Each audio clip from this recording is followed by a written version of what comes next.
Hello guys, मेरा नाम दिल श्राफ और आप देख रहे हैं मेरा यूट्यूब चैनल। दोस्तों, मैं आज आपको जो बताने जा रहा हूं वो आपको ध्यान से सुनना चाहिए, क्योंकि ये जो चीजें हैं वो आपको कोई नहीं बताने वाला। आपने अक्सर सुना होगा कि alpha beta gamma cos theta sin theta a plus B का होल स्क्वायर। पढ़ने को तो हम लोग पढ़ लेते हैं, लेकिन इसका असल जिंदगी में उपयोग कहाँ है। जितने भी चीजें एजुकेशन फील्ड में है सब कहीं ना कहीं काम में आती है, लेकिन जिस फील्ड का आप चयन करते हैं उस फील्ड में जाने के बाद उसका उपयोग होता है। लेकिन अगर मैं एक ऐसी पढ़ाई के बारे में करूं कि जिसका पढ़ा हुआ एक एक शब्द आपके जीवन के शुरू से लास्ट तक आपका साथ नहीं छोड़ेगी, तो वैसा पढ़ाई आखिर है क्या। तो आज हम उसी के बारे में बात करने वाले हैं। आज मैं बताऊंगा कि अगर आप एलएलबी करके जुडिशियरी के फील्ड में या फिर एज अ प्रोफेशनल एडवोकेट, अगर आप एलएलबी की पढ़ाई करने के बाद किसी भी फील्ड में जाना चाहते हैं तो इस पढ़ाई के बाद आप जा सकते हैं। और इसके सिलेबस के अकॉर्डिंग इसके जो लॉ की जितने सारे बुक्स आपको मिलेंगे उसका पढ़ा हुआ एक एक शब्द आपको पूरे जीवन काम में आने वाले हैं। चाहे आप एक आम इंसान हो, एक बिजनेसमैन हो या एक प्रोफेशनल एडवोकेट हो या फिर आप किसी भी गवर्नमेंट जॉब में अपॉइंट होते हैं, तो ये आपका पक्का साथ निभाने वाली है। लेकिन सबसे इंपॉर्टेंट बात है कि इस पूरे सिलेबस को आपको अच्छे से पढ़ा होना चाहिए। और यही एक ऐसा फील्ड है जिसमें no time limitation, no age limitation और earning a lot of money का एक बढ़िया अपॉर्चुनिटी है। कोई अगर कहता है कि ये एलएलबी करने के बाद एडवोकेट का फ्यूचर नहीं है, जो लोग अच्छे से पढ़े नहीं होते हैं सिर्फ उसके लिए इसमें फ्यूचर नहीं है। लेकिन दोस्तों, मेरा विश्वास कीजिए, मैंने अपने जो अभी तक एक्सपीरियंस जो हासिल किए हैं उसके अकॉर्डिंग अगर इस फील्ड में आपकी नॉलेज अच्छी है, आपकी पकड़ अच्छी है, आपकी प्रेजेंस ऑफ माइंड अप्लाई करने का टेक्निक जानते हैं, तो इससे बढ़िया फील्ड आपको कहीं देखने को नहीं मिलने वाला है। इसीलिए मैं लेकर आता हूं आपके लिए लॉ से रिलेटेड ऐसे सब्जेक्ट्स पे बेसिक नॉलेज के साथ जानकारी और अपने पर्सनल एक्सपीरियंस के जो आपको पूरे कॉन्सेप्ट को क्लियर करने में काफी मदद करता है वैसी जानकारी। दोस्तों, आज हम बात करने वाले हैं कॉन्स्टिट्यूशनल लॉ के पार्ट 2 सेक्शन पार्ट 2 के सिलेबस के बारे में। पहले पार्ट में हमने जाना था कि जो हमारा भारत के संविधान है उसका निर्माण कैसे हुआ था, उसका फर्स्ट प्रपोजल किसने रखा था, किस किस प्रोसेस से गुजरने के बाद यहां तक हमारा जो भारत के स्वतंत्र होने के बाद भारत का जो अपना संविधान है उसको हमने कैसे अडॉप्ट किया था, उसका निर्माण कैसे किया था, और उसी संविधान की बदौलत आज हम अपने देश में पूरी आजादी के साथ रहते हैं। आज हम बात करने वाले हैं दूसरे टॉपिक पर, जिसमें हम आज जो कॉन्स्टिट्यूशनल लॉ है उसमें जो कॉन्स्टिट्यूशनल लॉ है उसके जो कंटेंट है उसके बारे में हम जानेंगे। उसके बाद स्टेप स्टेप करके पूरे कॉन्स्टिट्यूशनल लॉ को हम लोग स्टडी करेंगे। और जो इस पूरे वीडियो को आप देखेंगे ना, तो मेरा पक्का विश्वास है कि आप इस कॉन्स्टिट्यूशनल लॉ को हमेशा के लिए अपने ध्यान में उतार पाएंगे। और सबसे इंपॉर्टेंट बात, ये जो पढ़ाई हम और आप मिलकर करने जा रहे हैं इसका एक एक शब्द अगर आप as a advocate, professional advocate के रूप में अपना फ्यूचर सेट करना चाहते हो, तो इसमें पढ़ा हुआ एक एक शब्द, मैं कह रहा हूं एक एक शब्द आपको इतने पैसे अर्न करके देगी जिसकी आप कल्पना भी नहीं कर सकते। और ये बहुत ही अच्छा है। बहुत लोगों से आपने सुना होगा कि इस फील्ड में जाने के बाद बहुत पीट जाते हैं, काम नहीं मिलता है। ये नहीं है। आपके पास अगर अच्छा नॉलेज हो, प्रेजेंस ऑफ माइंड्स आपके पास यूटिलाइज करने का कैपेसिटी हो, और ट्यूनिंग आपके जो क्लाइंट के और काम के बीच में आप जब ट्यूनिंग बना लेंगे ना, तो इसमें इतना पैसा है जिसकी आप कल्पना नहीं कर सकते हो। मैं अपने एक्सपीरियंस आपके इस पूरे स्टडी के दौरान धीरे धीरे मैं आपको देता रहूंगा। बहुत मजा आने वाला है दोस्तों। अगर आप एलएलबी करके जुडिशरी के सेक्टर में अपना करियर बनाना चाहते हो, सबसे बेस्ट ऑप्शन है। आपकी इच्छा होनी चाहिए इसमें अच्छा करने के लिए। आइए जानते हैं, आज मैं बात करने वाला हूं कॉन्स्टिट्यूशनल लॉ के सब्जेक्ट और इसके कंटेंट और इसके आर्टिकल्स के रेंज के बारे में। सबसे पहले बात करेंगे इसके पार्ट के बारे में, दूसरा इसके सब्जेक्ट के बारे में और तीसरा आर्टिकल्स के बारे में।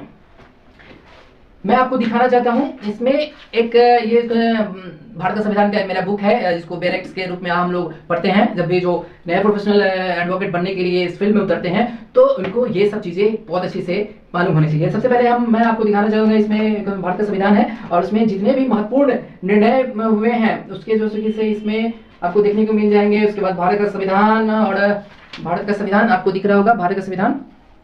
और उसके बाद इसमें जो है जितने अमेंडमेंट हुए हैं उसके सारे डिटेल्स मिल जाएंगे।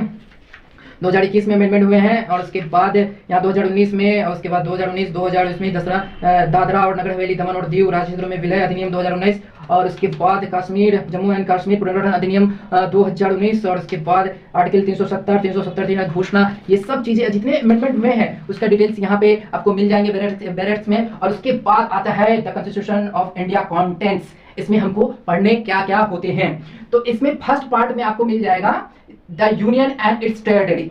यहाँ पे पार्ट, और उसके बाद नंबर 1, और उसके बाद सब्जेक्ट है the union and it's territories, और उसके बाद आर्टिकल। तो यहाँ पे आप देख सकेंगे, यहाँ पे जो है first part the union and it's territory, और उसके जो रेंज है आपको यहाँ देखने को मिल जाएंगे। यहाँ पे आपको मिल जाएंगे 1 to 4, यहाँ पे पेज नंबर है, यहाँ पे 1 to 4 यहाँ पे आपको देखने को मिल जाएंगे। देखिए दोस्तों, 1 2 2A और 3 4 इसमें यहाँ इसके दायरे मिल जाएंगे। जैसे जैसे बुक में दिया गया है वैसे वैसे ठीक मैंने पूरे कंटेंट्स को उतारा है, और ये आपको एकदम तोते की तरह याद होनी चाहिए। ये सवाल बहुत इंपॉर्टेंट है, और जब ये चीजें याद रहेगी तो आपको अपने जो भी सवाल और जवाब आपको ढूंढने होंगे, तो ये जब ये चीजें याद रहेगी तो आपको कंटेंट को रिकॉल यानी पुनः याद करने में बहुत ही मदद मिलने वाला है। तो आइए फटाफट से बिना समय लगाए जानते हैं कि ये पार्ट 1 में है the union and it's territory. दूसरे नंबर इसका जो आर्टिकल्स है 1 to 4, और इसके बाद तीसरा सिटीजनशिप, दूसरा में है सिटीजनशिप, तीसरा में है फंडामेंटल राइट्स, और उसके बाद directive principle of state policy 36 से 51 रेंज, उसके बाद union state in part B of the scheduled. ये इसको जो है एक चीज मैं आपको दिखाना चाहूंगा, ये जो है 7 नंबर 7757 यूनियन एंड टेरिटरी और स्टेट पार्लियामेंट, और उसके बाद the legislative organ of stand और जनरल द स्टेट्स। उसके बाद और आएगा यहाँ पे द लीगल लिटरेचर, और उसके बाद और ये यहाँ पे, और इसमें जो है the state in a part of the first scheduled, यहाँ पे इसको मॉडिफाई कर लिया गया है, इसको हटा दिया गया है, और लेकिन इसके ये कॉन्स्टिट्यूशन का पार्ट का हिस्सा है, तो आपको ये मालूम होना चाहिए जो 7 नंबर है उसको इससे रिपेल कर लिया गया है। तो इसमें एक चीज है ये, और एक और चीज है इसमें जो आगे आपको देखने को मिलेगा, इसको भी हटा देंगे। बाकी जो है वो सिस्टमैटिक एनालिसिस पे लिखा हुआ है the union and it's territory, the panchayat, the municipalities, the corporation societies, और उसके बाद the scheduled and tribal areas, relation between the union and territory, finance, property, contract and source, trade, commerce, intercourse within the territory of India, service under the union and state। उसके बाद election, special provision relating to the certain classes, official language, emergency provision, miscellaneous amendment of the constitution, temporary traditional special provision, short title commencement, authoritative text and Hindi and repeals। ये चीजें आपको बहुत अच्छे से याद रखने की जरूरत है। ये चीजें जब आप याद रखोगे तो आपको पूरे जो संविधान है, भारत का संविधान है, उसको समझने में बहुत ही मदद मिलने वाली है।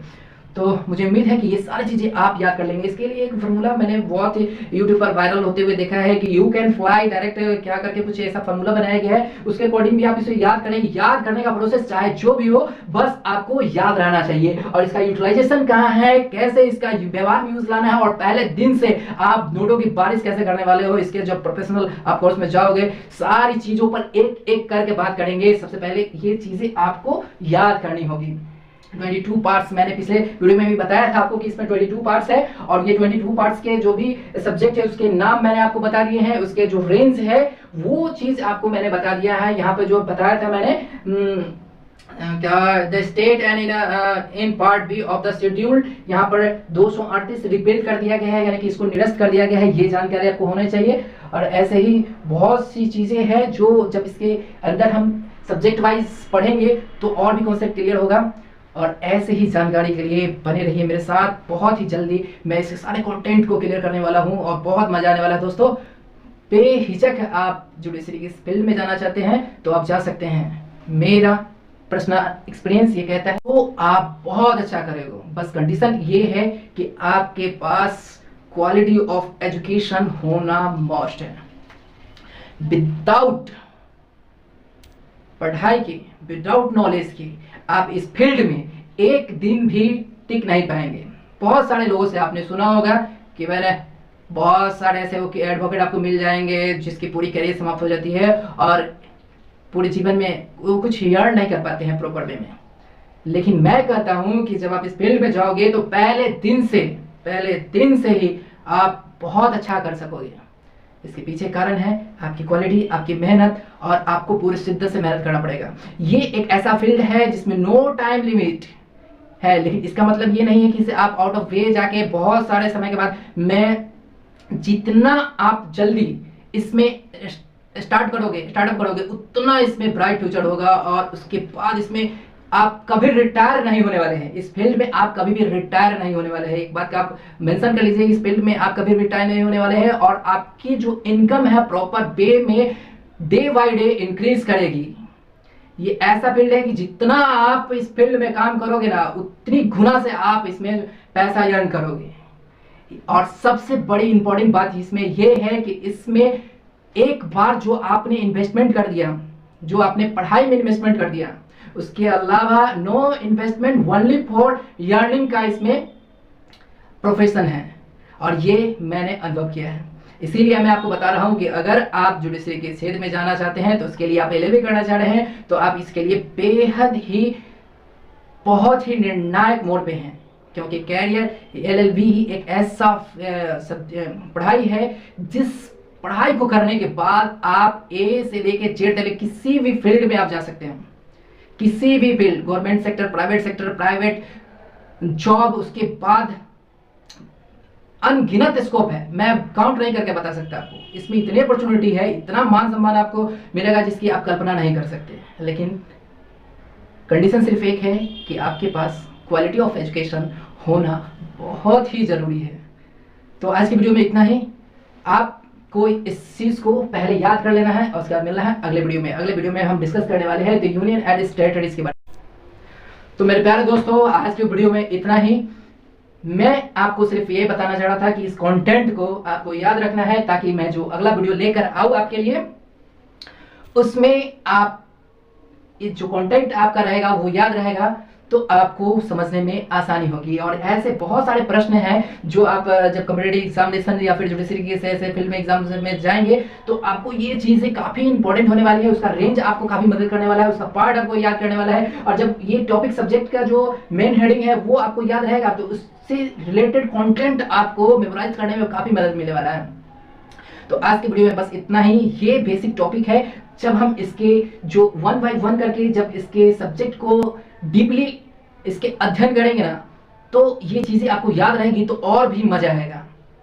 साथ ही मैं अपने एक्सपीरियंस आपको शेयर करूंगा कि अगर आप प्रोफेशनल एडवोकेट के फील्ड में अब जाएंगे, तो वहां पे आपको इस चीज को अप्लाई कैसे करना है और कैसे इससे कैश करना है।